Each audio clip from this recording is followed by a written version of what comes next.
Here we have a chicken who seems very happy to encourage us to eat more chicken.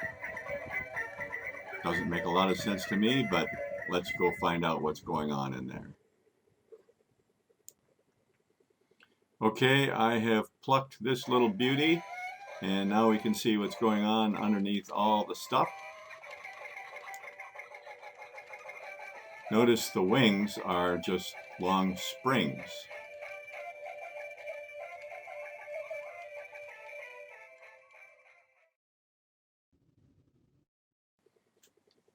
Let's have a look inside the case.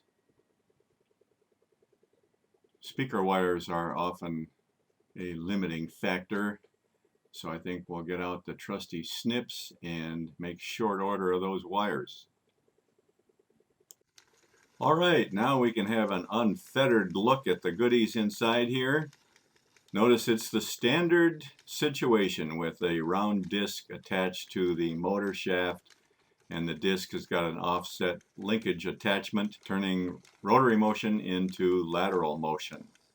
Look at the leg. It's got more sophisticated control. It's got a vertical slot in the top of the leg to help maintain motion, where the wing linkage is not quite so controlled. And the beak pretty much just flops around, and they rely on the opening in the case to kind of control that, apparently.